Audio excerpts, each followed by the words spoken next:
Welcome to the season finale episode of The Wave. It's the weekly news and chat show from the world famous Bottom of the Stream podcast. Do we do Wave seasons? It's No, definitely season finale week. News doesn't stop, does it? No, it doesn't. It's definitely season finale week. My name's Nick. My name's Adam. Welcome. To the Bottom of the Stream Wave show. Did all that already. Yeah, Look, I think that news never stops, but we've got a good lineup of news befitting a season finale. Good. But really, the main event is, I guess, on Thursday. Thursday. Season finale of the movie show episode. Yeah, back on this very feed. It's the final episode of season 6. It's our final movie to drop into the stream table. Yeah. Where's it going to end up? Close out this table. Yeah. It's exciting. Flying monkeys. Have you got any further thoughts on last week's episode since Of last week's episode, since Thursday? last week we watched He Never Died. He Never Died. I just listened to it today, actually. Oh, so did it reminded me of what that movie was. Thanks for listening. It was good. Yeah, It's good. a good film. A really good, fun movie. Yeah, agreed. I think it ended up in 10th on the stream table, I think. And I think that is a And good I think that's result. at this time of the season, that's a good place to be. And I also think that Flying Monkeys... Well, I'm not sure where it's going to end up. No, not me.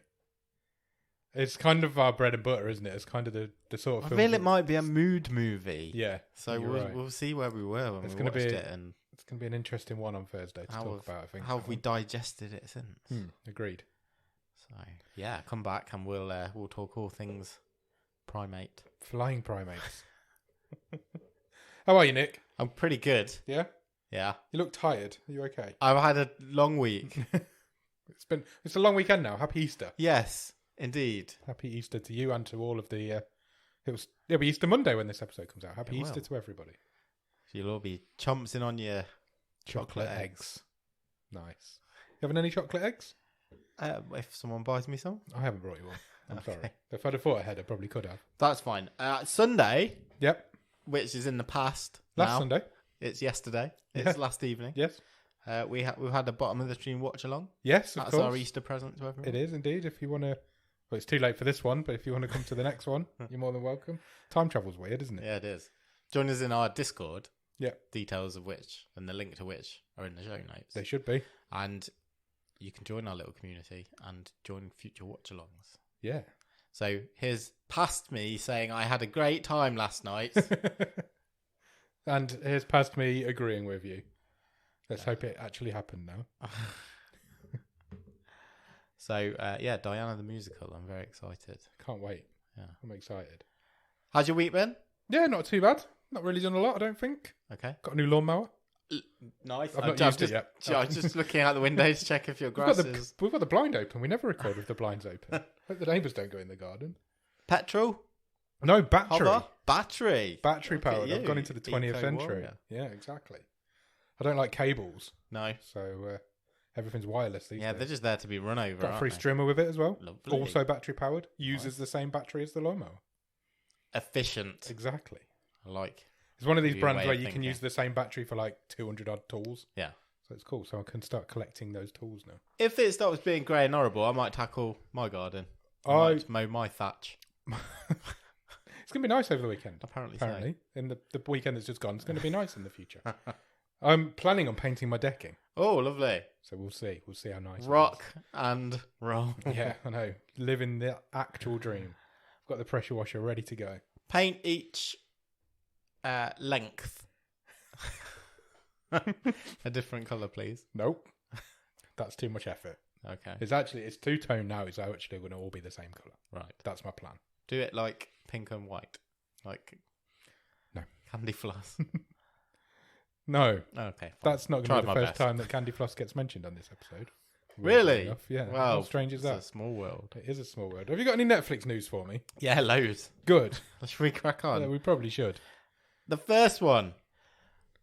Circle a date in your diary Okay. and tell me which of these are you going to go for? Because on May the 27th, Yeah.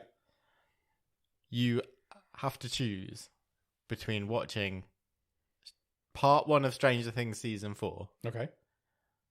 or Disney Plus's big Star Wars release, The the Obi-Wan Kenobi series. Oh, both coming on the same day. Same day. Ooh, competitive. Yeah. Interesting. I mean, I'm going straight to Stranger Things. Same. There's no question in that at all. But yeah, I thought it was interesting. Same day, 2 big releases. Nice. I know you like a big release. I do. Absolutely. Especially at the end of May. Yeah. I've got the week off after that, so right. I could maybe do both. Plenty of time to recover. I can recover and do both shows in that week. Excellent. Good. Netflix is releasing a new button. Oh, I love a new button. I was reading about this the other day. I think it's actually quite a good idea. Is it, or is it? Are we? Where will the madness stop, though? Never. Because It's Netflix. the new button, which is coming to Netflix, is the double thumbs up. Yeah. So if you like a show currently, you give it a thumbs up. It Yeah. helps set your algorithm, brings more shows or movies with that person in, directed by this person, Yeah. that the genre, etc., etc. That is staying. The thumbs up is staying. But you're now going to have the double thumbs up, which is when you really like a show. I really, really like that one. Show me more of that. I mean, fine. Where will the madness stop? Will we end up with 17 thumbs up? Maybe. Will we be on toes by then? Maybe you'll end up having to rank everything that you've ever watched on Netflix. And then you'll have Like a stream table. There's That only wouldn't be the two- first idea that they've You stolen only from have us. 2 thumbs, so True. you know, are we gonna just keep going till we've got all the digits? I don't know. Virgin Media used to do it. I don't know if they still do, but on their old boxes you could double Don't thumbs turn up my something. box on. I don't very often. But on their old boxes you could definitely double thumbs up something that you watched. Would you like to hear the Netflix statement on their new button? I would love the button statement. Netflix has said, consider double thumbs up as a way to fine-tune your recommendations to see even more series or films influenced by what you love. A thumbs up still lets us know what you like, so we use this response to make similar recommendations. But a double thumbs up tells us what you loved and helps us get even more specific with your recommendations. For example, if you loved Bridgerton, you might see even more shows or films starring the cast or from the Shondaland production company. Yeah, okay. I kind of thought that's how it The worked thumbs up anyway. worked. Exactly. No news on getting a double thumbs down, by the way. No. That's not in the pipeline. That's not a thing. I really hated this. Don't ever show me anything else with anybody from the island in. Yeah, exactly. Yeah. They give something a double thumbs down and, I don't know, Scarlett Johansson disappears in a puff of smoke or something. You never see anything she's ever in. Yeah. Kate Bosworth just is gone. Well, there's advantages to everything. I'm just lovely. Sorry. Sure, she is. But just because you like something that somebody from Bridgerton's in doesn't necessarily going to mean you like everything that they've ever done. No, because they might do something totally different. So this lady here who's in this picture, she was in Casualty once. Right. Oh, I don't like Casualty. So Netflix isn't going to recommend I watch that, is it? Just because I like Bridgerton. They couldn't be more different. That's very true. I mean, the logic is flawed. The logic is flawed, but if you see 2 sensible. thumbs on your Netflix app, that's why it's happening. Absolutely. Okay. Talking of Netflix buttons, Oh, we got more button news. double button news. Double button. There's a bit of a debate raging Yeah. about the skip intro button. Oh, right. Okay. The sort of guild of theme tune composers. Yeah. I really don't like it. That makes sense. Why would they? You know, that's their work that's getting skipped. Yeah. And there's a really interesting article on The Guardian that interviews a load of theme tune music composers, basically saying that, you know, we play an important part. Not only are they great sort of pieces of music sometimes, but they kind of set the tone for the show. Yeah. They give you a chance to sort of dial in before everything kicks off. I can see that. Do you use it? Yeah. No one when they are binge watching, I don't think. This is the issue, isn't it? The way you consume a show has changed. Changed. If I'm watching something once a week, I'm probably not skipping the theme tune. No. If I'm on my 8th episode in a row, I'm skipping the theme tune every time. absolutely. That's the difference. Maybe they should make it so you can only skip if you've already watched one episode that day. Oh, So you have to at least listen to the theme tune once a day. Interesting. Like, for instance, one of my favourite Netflix shows of all time is Orange is the New Black. Yeah. but I would skip that theme tune every it's single time. It's quite a long sequence. And it's it's crap. Yeah. I hate that song so much. But then there's other shows where I don't skip it if I like the theme tune. Like the Unbreakable Kimmy Schmidt, I never would have skipped that. Yes. So that's a great theme tune. There's a few that I wouldn't skip. I wouldn't skip that. That is a great one. Somebody Feed Phil, which we talked about last week. Yes, never would skip that in a million years. It's a joy. It is. I would, even if I was watching, which I will watch all of those episodes in one day. I ain't skipping any of that theme tune. I sing along to that theme tune. I mean, do you want some stats? Yeah. Do you want some really do want some stats? Nerdy skip intro stats? Yeah, absolutely. Oh, you can have a guess if you want. Okay, let's play it like a game. How many times a day do you think Netflix says the skip intro button is pressed? Fuck knows. Millions. 23 million. You are not even close. Really? 136 million times a day. Wow. Wow, and that's just people who are skipping it. Yeah. Wow. They estimate that saves users worldwide a cumulative total of 130 years of viewing time. Jesus. I kind of do get the composer's points though, because like you say, it is their bread and butter. But because it will get to the point, if people keep doing it, it will get to the point where the shows don't have an intro. Sure. There's no need for one. And then all those people are out of work. Which you kind of happen, like, take something like, I should have thought of this before I started, Better Call Saul. Yeah. It's very just short. It's got a twang, hasn't it? Yeah, very That's short. it. Got Lost. Yeah. Never had a theme tune. Really. It's not even a jingle. Just a drone. It's just a tone. Yeah. And you're straight in. Yeah, that's like 20 years old now. But then you'd have something like Game of Thrones. Yeah, which goes on forever. Yeah. Good. Look, great piece of music. Yeah. I think if... I'm not watching it for 3.5 minutes twice And an it hour. got longer. As that show went on, it got longer as more areas got introduced and the cast got bigger. I think if you can get the perfect theme tune, people won't skip it. Like we've just said about Unbreakable Kimmy Schmidt and Somebody Feed Phil. People don't skip those. So it's got to be something to do with the quality as well as the... In the article, someone says, my favourite show is The Office, the US Office. Yeah. And I will never skip it because I love it. I always skip it. I always skip it. Doesn't do I've anything been for me. doing the watch along for that. I know, that's why I mentioned it. But the British Office, I probably wouldn't. I haven't watched the British. I know. Is it a Rod Stewart song? Is it Handbags and Glad? Yeah, that's the one. It is, isn't it? I probably wouldn't skip that. Okay. I don't know. It all depends on your tastes, I guess. Interesting topic of conversation, though. Great stats, I thought. Love a good stat. We love a stat on this podcast. Okay. Shall we move away from button news? Yeah, we're done with button news. We've done a 10-minute session on buttons on Okay. Netflix. So, do you like Jenny from the Block? Jennifer Lopez. That's the badger. I don't think I've got anything against her. Okay, I think reported a few months ago about her signing a deal with Netflix for future projects.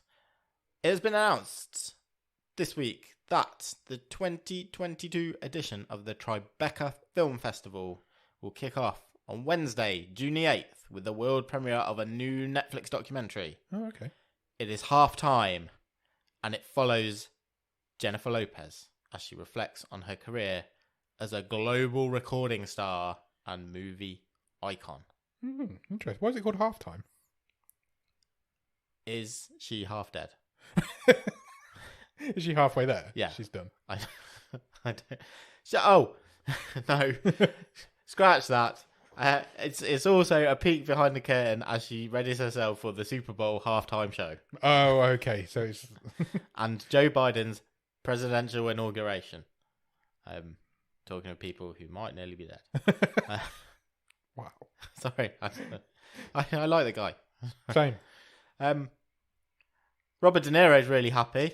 Good. What about this? Yes. Oh. He's one of the festival directors, and he says that halftime reminds us that powerful storytelling encourages us to fight for the universal values that bind humanity together. Wow. It's a Pick it up, Bob. It's a documentary about J-Lo. Come on, Bob. Get down off your pedestal a little bit. I know you're all from like New York and stuff, but come on. on. I'm sure it's good. I'm sure it'll be good. Netflix only make good documentaries. They'd be great. But I would question if a Jennifer Lopez documentary is going to change the world. I'm sorry, Bob. I agree with you there. Okay. Next.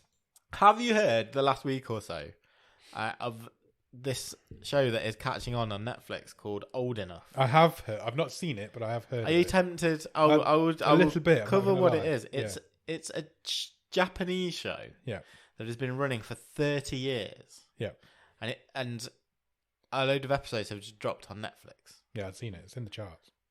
It's a show. They're only sort of a few minutes long, and again, a documentary of sorts, I guess. Yeah.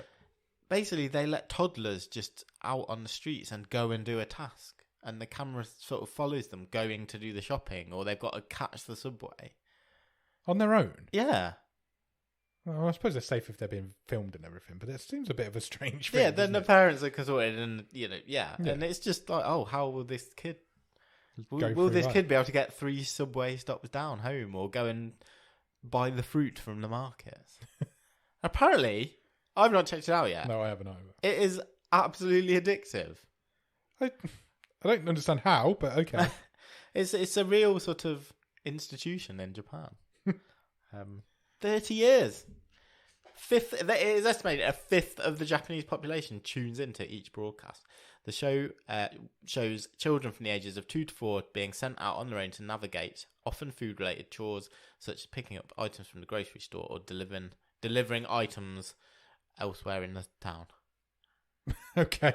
Sounds very strange. Now, it sounds very Japanese. It does. And I mean that as a compliment. It's very true. That it's just a little bit wacky. Yeah.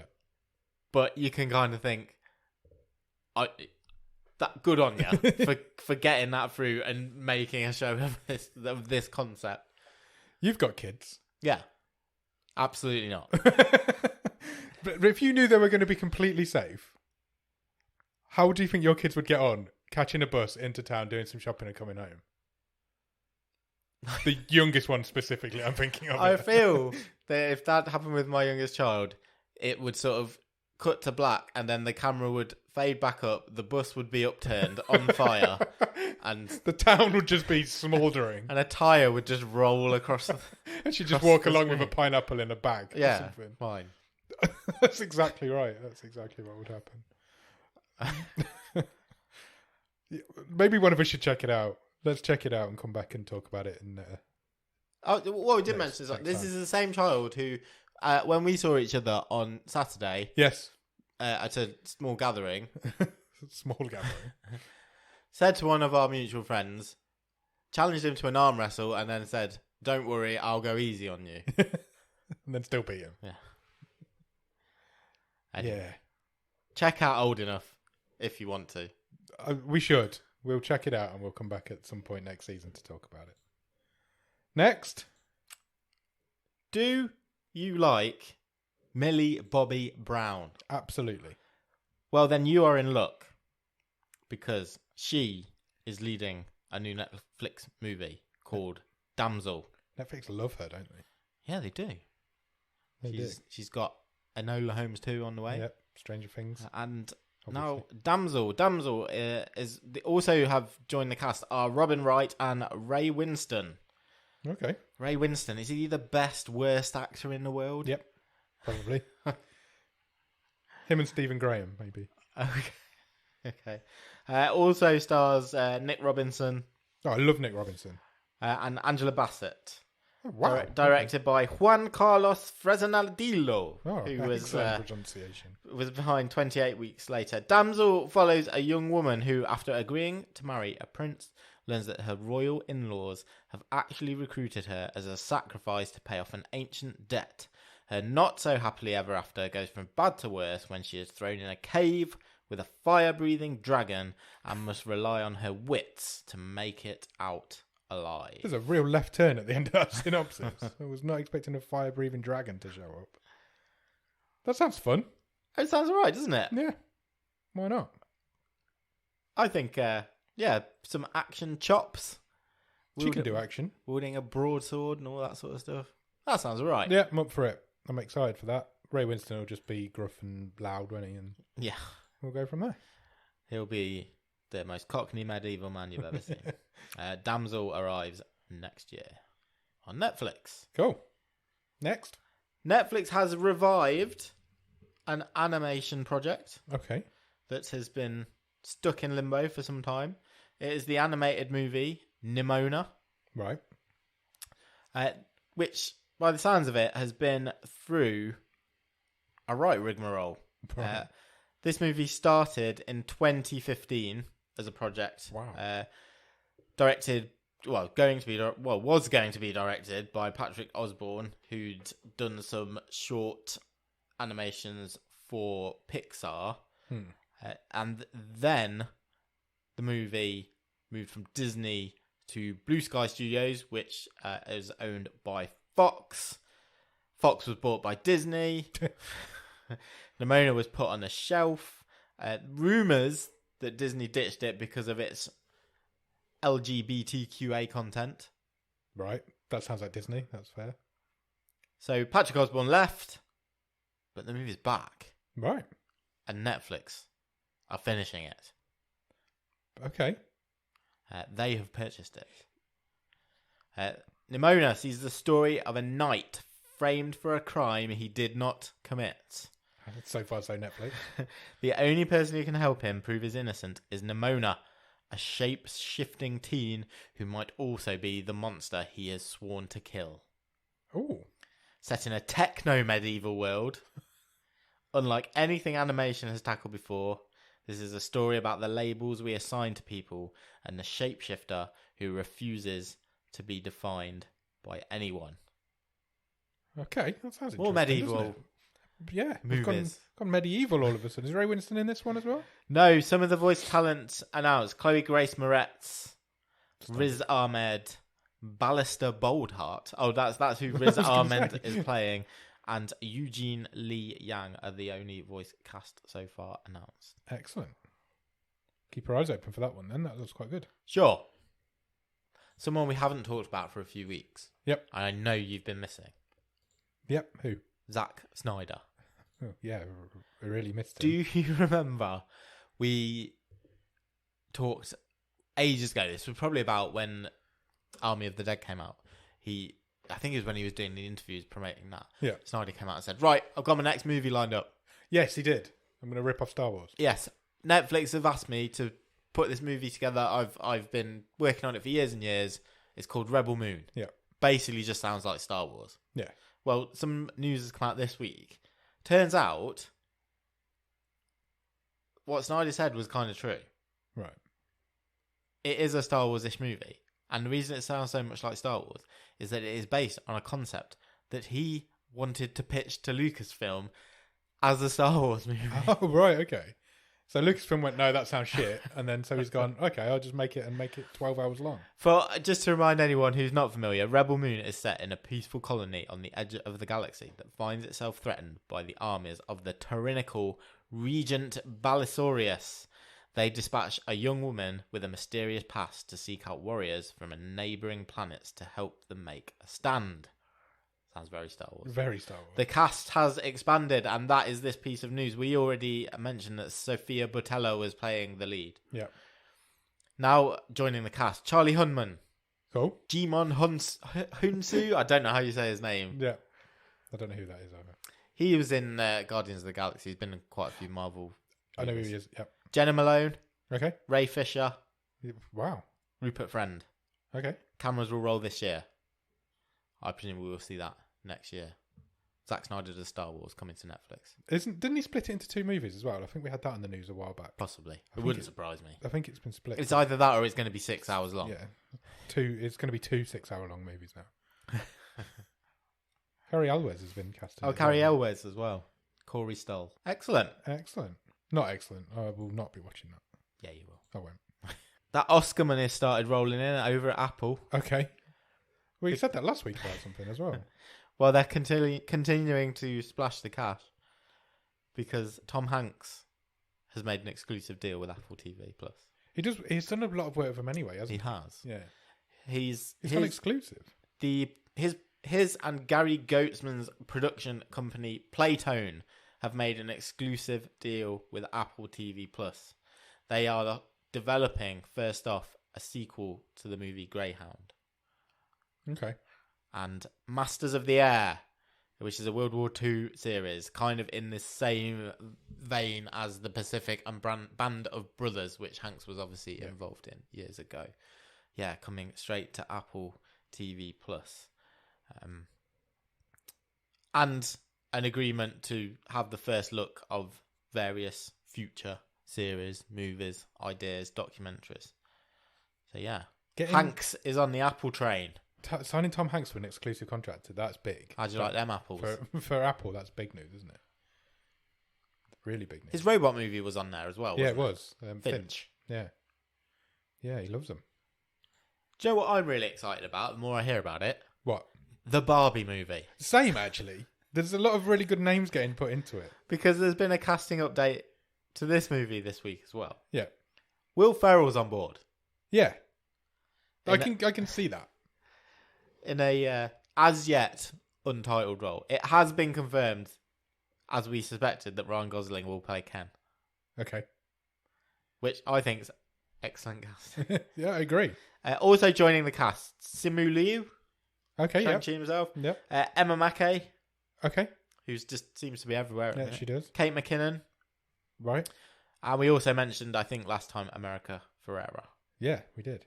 I'm up for this. I think they're going to go wacky. They're going to go weird. But they've got, with a cast like, especially with Margot Robbie in the lead role, you cast, that cast is wacky and weird. Directed by Greta Gerwig. This is going to be all right. Yeah, I think you're right.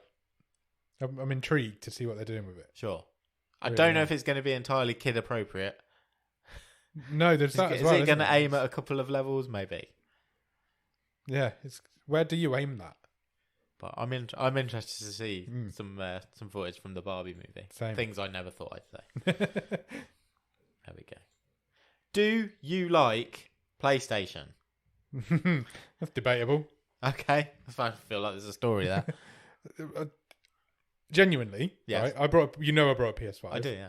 You know, we played my PS5 on New Year's Eve when we did that quiz game. I haven't turned it on since. Okay. I realised the other day. That's only like nearly 4 months ago. Quarter of a year ago. Just sits gathering dust in my lounge. Have you got anything for it? No.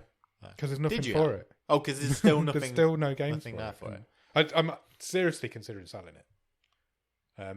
Mainly because I just don't use it. But the PSVR 2 is about to be announced. Right. So I'm quite intrigued to see what's happening there. What, and compare it to your... Compare it to the Quest, see what the differences are. But we'll see. Interesting. At the minute, no, I'm not a big fan of PlayStation. Okay, we'll skip this then. Oh, no, wait. You like movies? I love movies. Well, then... I like the last PlayStation movie I saw. We can bring it back. Was that Uncharted? Yeah. Well, good, because that is a good segue. Good. Mostly, everyone seems to have been quite happy with how that performed at the box office. I'd agree. I thought it was great.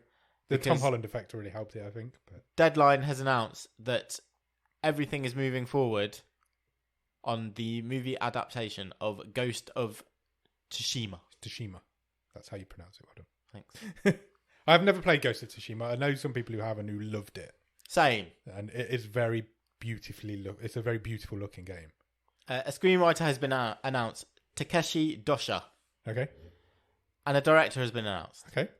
Chad Stahelski. Chad Stahelski. Are you familiar with him? No. He has directed 4 movies. Okay.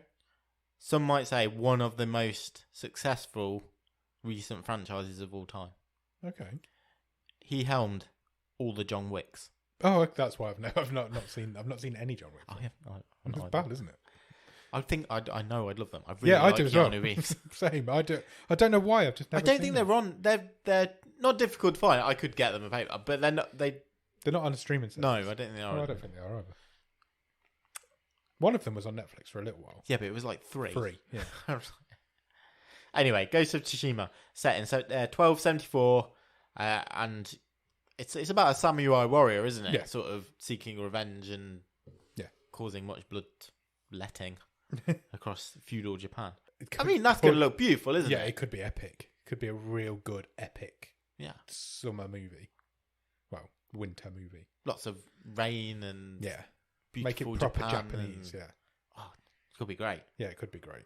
That is, that's being pushed forward. Obviously, you've got The Last of Us as well. That's Oh, of course, yeah, that's coming. the HBO series, haven't you?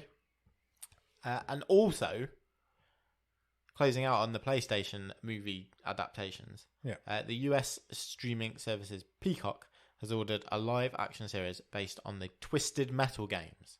Oh, okay. With Anthony Mackie cast. That's an interesting one.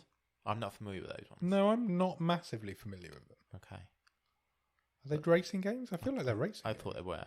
But yeah, it's all go on PlayStation-related movies. Excellent. We will keep our eyes on it. Final bit of news. Okay. To round things off for the season in the wave. This week, Nicolas Cage.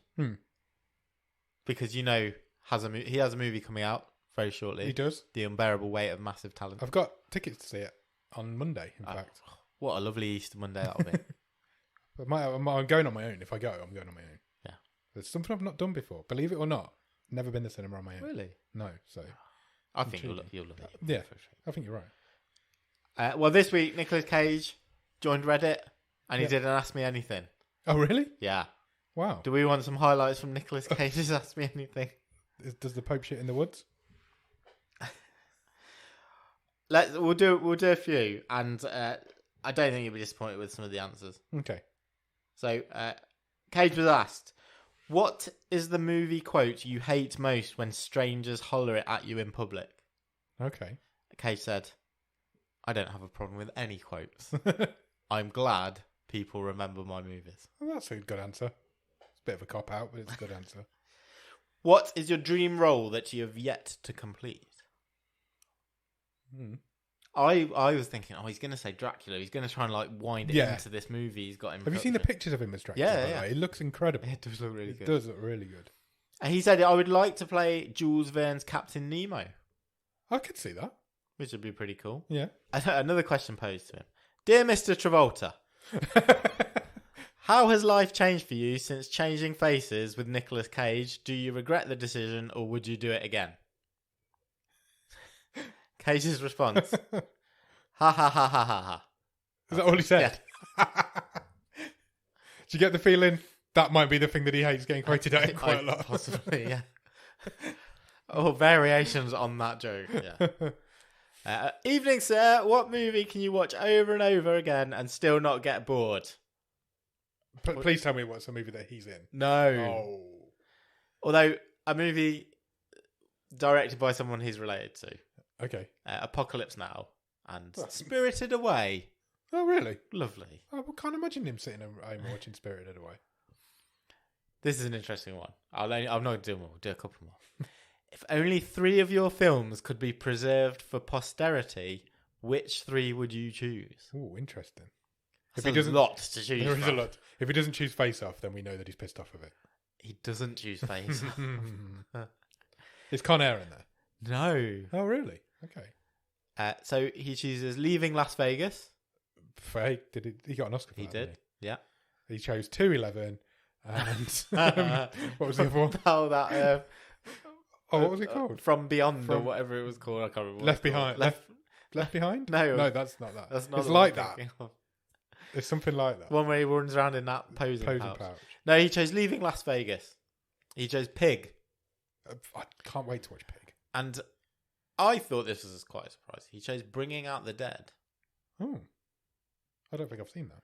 I have years and years and years ago.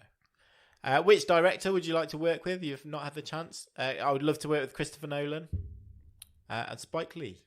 Aim for the star. Okay, let's end it on this one. Okay, because this is where this conversation seems to have accidentally been leading. Okay, it's a direct question. Right. No messing around here. Would you do a Face Off 2? No. The answer from Nicolas Cage is simply one word. Is it no? Yes. Oh, really?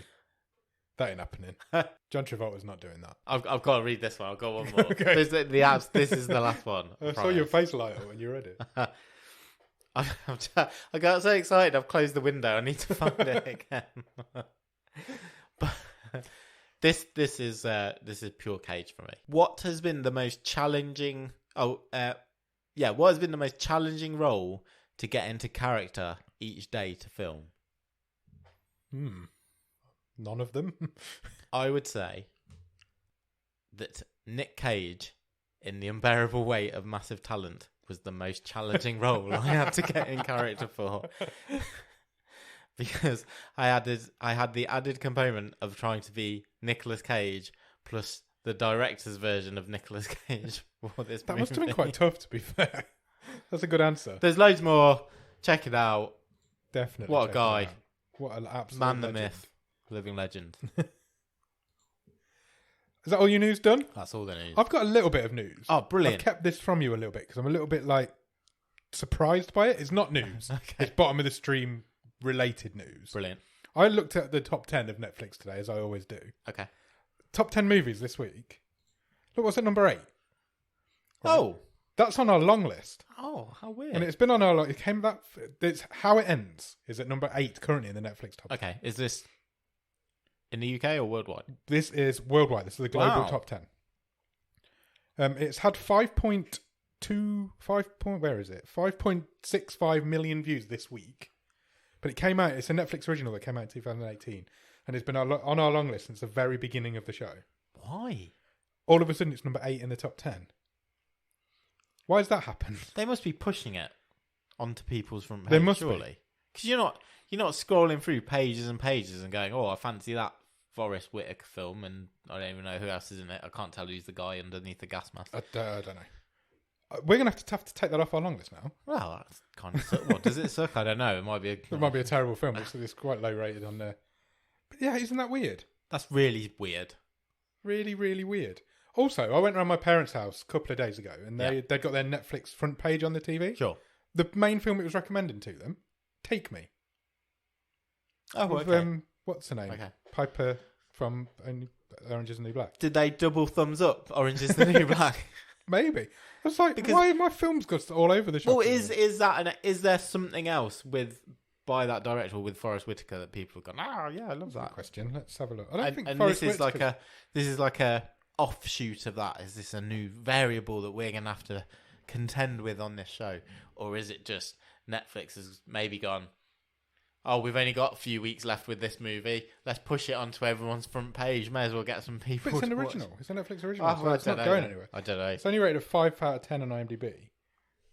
Who directed it? It was directed by David M. Rosenthal, who hasn't directed anything since. So I've no idea. I can't explain. It's really strange, it. isn't it? It's just it threw me a little bit earlier on when I was going through the top 10 to see if there's anything worth talking about. Theo James is the main guy in it.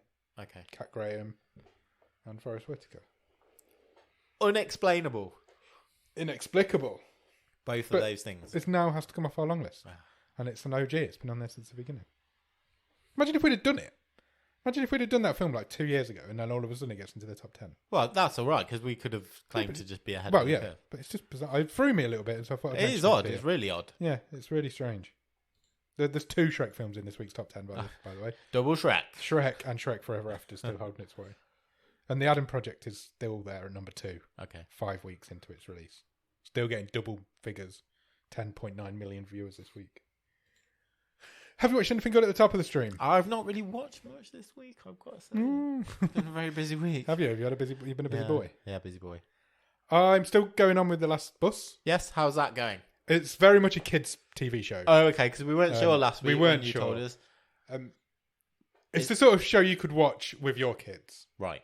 And you'd both get something out of it. Okay. I'm getting something out of it by watching it. I'm enjoying it. And I am going to stick. I've done 6 episodes now. So I'll see it through to the end. But it is very much a kids' TV show. Okay, so it's not that sort of Stranger Things older. It's a level below Stranger Things. That's about the nostalgia, not about the. It's absolutely. Not aimed at kids. It's the age group below where Stranger Things is aimed at. It's aimed at pre-teens and early teens, I would say. Well, that's not a bad recommendation. No. If you've come out and gone, actually, it's actually really good. I watched episode 5 is the episode directed by our Lord and Saviour Drew Cass on the Mighty Hair, and it is the best episode so far. Oh, well, there you go. Bless him.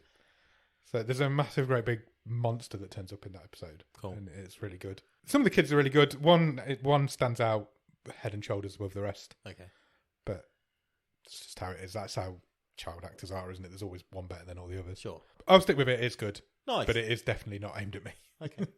I also, on a lower note, less, what's the word I'm looking for? Less fun note, I guess. Yeah, fine. I watched both episodes of the Jimmy Savile you did? documentary. Okay, well, we can have a little chat about that because I watched it last week. Yeah. How did you find that experience? Hard. Yeah. I thought but it's again a really well made documentary. I thought they've done a really good job with it, with really difficult subject matter. Sure. I think the first episode, I think it's aimed at an American audience. Feels like it. Because the first episode is very much, this is who these British people thought he was. And then this is who this guy really was, is the second episode. Exactly. The second episode is a lot more hard watching than the first one. When they're all talking to the victims and stuff. I was like, this is tough. Woman's still but going it does through kind of still work differently because yeah. So I watched the first one and already going in with the knowledge of what this guy did and who he was, to then be seeing all these in effect set up clips where he's basically admitting all this stuff. He was telling you forever. Yeah, his whole career he was telling people. There's a really interesting the bit I would have liked to have seen more of is that there's one point I think she's only interviewed on a couple of cutaways as a psychologist. Yeah, who basically says, I've made my whole life's work of studying this sort of character and people with these issues, and she says I've seen it over and over again when people are caught and they say, I'm so glad you've caught me. Yeah, because I know I wouldn't stop. And this is what happened when someone wasn't caught. Yeah, and couldn't stop. And it's absolutely horrifying. I think there was a point in his career or in his life where he wanted to be caught, and then he got past that, and his ego kind of blew him up into. He believed that he knew he was a monster, but he believed that he was getting away with it. Seeing those interviews when he's older, in the second episode, it changes from it becomes just denial, doesn't it? Yeah. As opposed to toying with the camera before. Yeah, and listening to the police tape interview where he gets really angry with that policewoman. It was interesting to see how it was almost. It seemed to be. It was the rise of the internet that took him down. Yeah, not took him down, but potentially closed the net on him. Yeah, but not quick enough because, like I said, people were able to start comparing experiences But the absolute level of corruption and heads in the sand from the police, from the BBC, I would say that's my one disappointment from it. Absolutely criminal. Is that there was not really any acknowledgement of that happening. There's a whole industries of people behind this who knew. Yeah. And the documentary doesn't do a good job of calling that out. I didn't think. Like, the guy was on TV for 40 to 50 years. So it's not just. We're not talking about a small group of people. No, we're not talking like one or two people who knew. We're talking a couple of generations of people in this industry. Full industries of people. The whole entertainment industry knew. There's journalists. Andrew Neil said it, and I would never thought I'd say that, but Andrew Neil said it the best when he was like, did the journalists let the country down? Yeah. Because... Well, he'd know a thing about that. He would, indeed. Yeah, I was like, it fascinating. And that one woman who wrote that article, and then that's what spiraled it all from there. Yeah. Because and I can't remember who it was. The other investigator, the guy on Panorama, wasn't it? Yeah, he followed it. A Newsnight who had his story pulled. Yeah, so he was like, "Oh, she's written it down. Yeah, that means we can. That must mean we can do something now." Because she dared to. It was just one line about, "Oh, what about these rumors?" She was like, "I knew I had to ask him, so I asked him," and then it just spiraled from there, and That guy was so unlucky that Jimmy Savile died when he did, because he would have got him, I think, otherwise. Yeah. Another 4 or 5 years. Well, maybe not even that with the way it's... Probably not even that, no. But yeah, I think he'd have took him down. It's a fascinating documentary. It's another really well-made Netflix true crime documentary. And there's the people in this country who were saying, "Oh, I always knew he was a creep. I knew he was something not right with him." I'm not buying it. Jimmy Savile was the most famous man in this country when I was growing up. Yeah, I just didn't. I said last week, I wasn't interested in what. But you knew who he was. Oh and everybody knew who he was. He was just this guy who was like larger than life on the TV all the time. I mean, at one point he was on the TV 40 hours in 1 week or something stupid. Oh, really? It's crazy, and I don't know. It winds me up. I was like, yeah, we always knew. You didn't, but there are plenty of people out there who did. Well, exactly. But yeah, definitely check it out. It's a really well-made Netflix true crime documentary. It's well worth checking out. But the second episode is a tough watch. I'm not going to recount it here. I know there is a scene in there in the second episode, and it is one of the most. It absolutely chilled me to the bone. It gave me goosebumps. It was harrowing, absolutely horrifying. Yeah, it really was. And it's just it happened on it's live a clip TV. Of him being interviewed on, or him interviewing somebody. Yes, and just on live TV, and it went out like it is now. But now you know the context of it. Yeah, it's chilling. Yeah, it really is. Anyway, let's raise up the tone again, shall we? Let's try. Did you extend your rod this week? You know I did. To episode 4 of Kiss Me First. Yeah. How many episodes of Kiss Me First are there? There are 6. Okay, so we're nearly there. We've got 2 more to do. What did you think of episode 4 of Kiss Me First? I'm still interested. Yeah. I don't know if it's me. Okay. Or the show. Right. But I feel my interest is dropping a little. This is what I said last week. It's losing me a little bit. And it's just taking like a character turned up this week. I felt like I was supposed to know who he was, and I didn't know who this person was. The American guy. Yeah. Yeah, I completely agree. Who went round and killed a couple of people. Came out of nowhere. And I don't know if it was... Oh, so you felt that as well? Because I didn't know if I'd just missed it. No, I don't think you had. If you did, I did as well. Yeah, he just came out of nowhere and started killing people. Yeah. And I'm like, there's so much going on in this show. It's a packed 40-odd minutes, It really is. It? There's constantly something happening. It's almost too much for me now. I'm like, I can't keep track of what's going on. There's people all over the shop. The virtual world stuff pretty much dropped off completely this... Yeah, the last 2 weeks, but especially episode 4. I don't think there was any. There was a couple of flashbacks, wasn't there, from previous scenes, but there's not been actually any in these last 2. I do think Tallulah Haddon, who plays Layla, the lead in it, is really good. Yeah, I agree. I think she's brilliant. Really good. Yeah. At times she has to be strong. She's trying to help out other people. Yeah. Yet also very naive and vulnerable. I think she does a really good job. She does. She plays vulnerable very well. And I'm keen to see how this ends up. But I feel the last 2 episodes have been at times a bit tough to get through. Yes, I agree. Like this week, circuitous. Good word. Thanks. This week, when she found out that the guy she's living with, the roommate, was chatting away to whoever this guy is on the other end of the phone, and she threw all of his stuff out. But then they've also fallen in love in the same episode. They fell in love and fell out of love in the same episode. It wasn't just in the same episode. It was within 20 minutes. It was 4 scenes. Yeah. So like they did the naughty. Then he went off to work or whatever, and then when he came back, all his stuff was all over the street. Yeah, yeah. It's moving very quick. But sometimes slow, depending. Yeah, but it is losing me a little bit. I'm not gonna lie. But it's really well made. Yeah, it's good. It's just it's not impossible to come back from it. No, absolutely not. I'm sure they can. And I'm intrigued to see. I'm still keen to see where it's going. Yeah. Definitely. Cool. Okay. Anything else? I don't know when we'll watch the rest because it's the end of the season. We'll watch it before the next episode of The Wave. We'll get into this at the end because we've got some admin to do on when episodes are coming and when they're not coming. Have we got anything else to talk about in this episode? I have got a game. Oh, you've got a game? Yeah. Excellent. I love a game. What are we doing? I thought we'd play a game related to our season finale movie. Okay. Flying Monkeys. And also, it's kind of a tribute to like the original podcast. Okay. That made podcasting famous. The first podcast? Well, not the first, but certainly one of the most impactful early podcasts. Do you remember when Ricky Gervais used to do monkey news? Yes. Well, we've got a monkey game. Excellent. As we play Banana A or Banana B.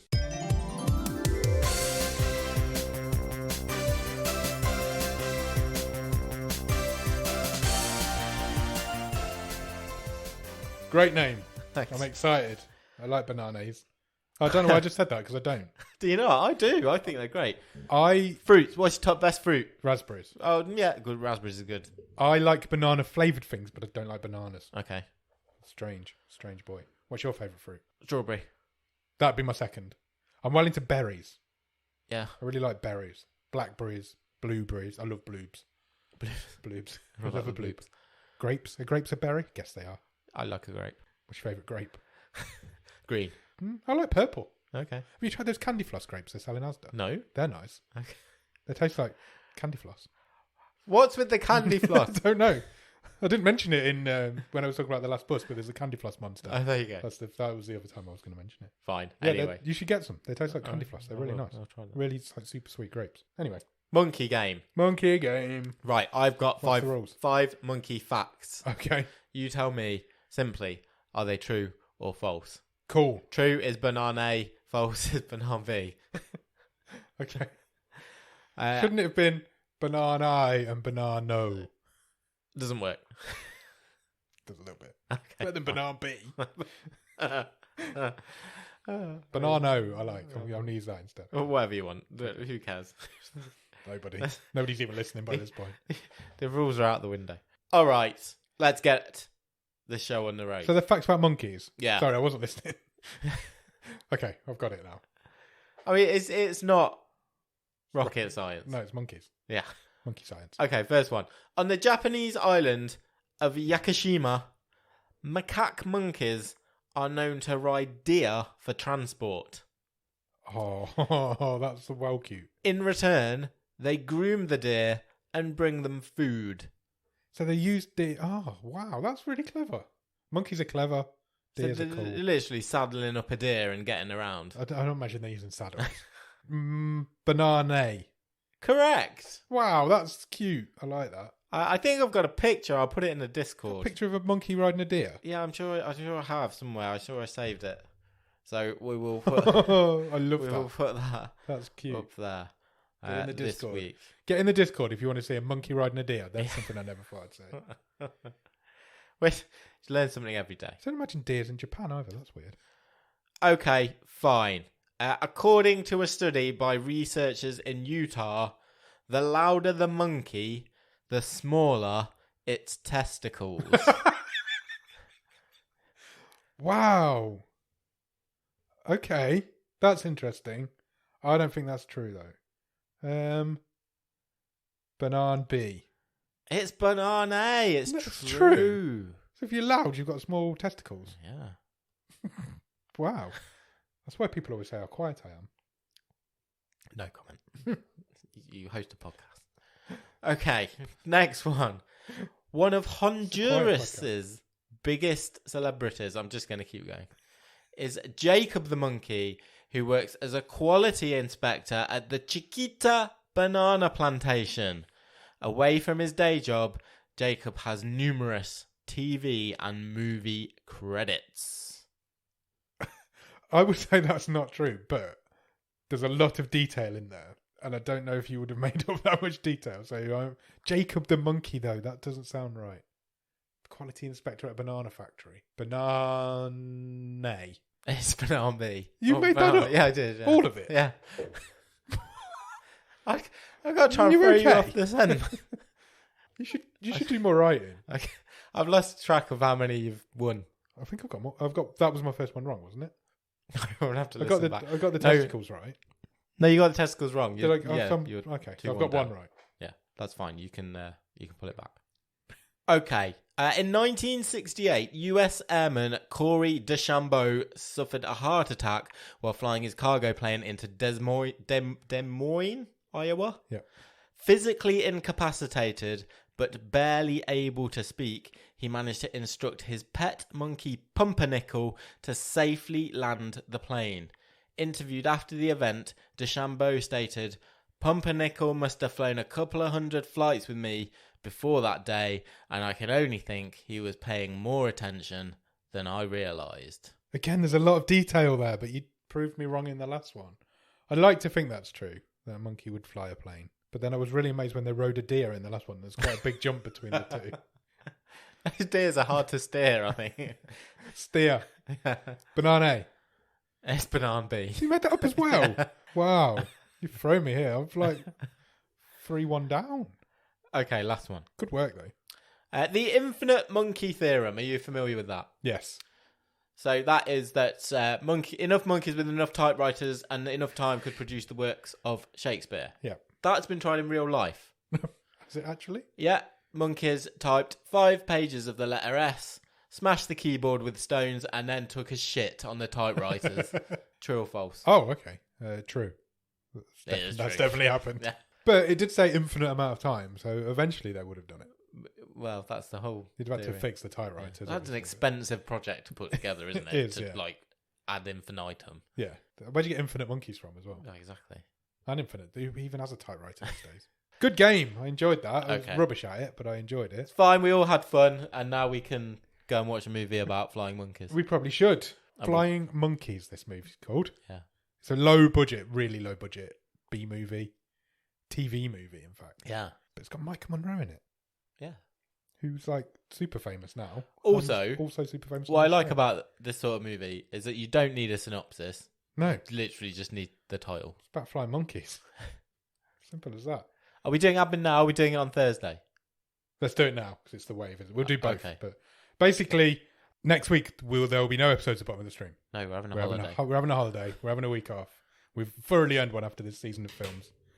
The following week, because of our wildcard competition, people win a prize They do. if they win the stream table. The prize is that they can pick any movie from any period of time in the whole history of the world, and we'll do an episode on it. Yeah.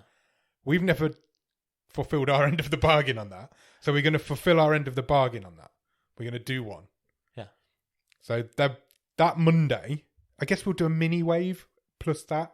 Yeah, I'll probably throw some news in, Throw some news in, and then and we'll we'll do like half an hour on the movie that Sam Mulholland has picked. Yes. Then that Thursday will be a Botskas episode. Correct. I'll put all this detail in the Discord and on Twitter and everything. And then the week after that, we'll be back to normal. Yeah. Season 7. Season 7 starts. So, in summary, no episodes next week. 2 episodes the week after, which will be the wildcard winner episode and the Botskas. Can't wait to do the Botskas. I know. And then back to normal. Season 7. Season 7 the following week. Yeah. Easy peasy. A lot of work, innit? We do it because we love it. So now we need to go and talk about some flying monkeys, I guess. Let's do it. See you later. Cheers. Bye.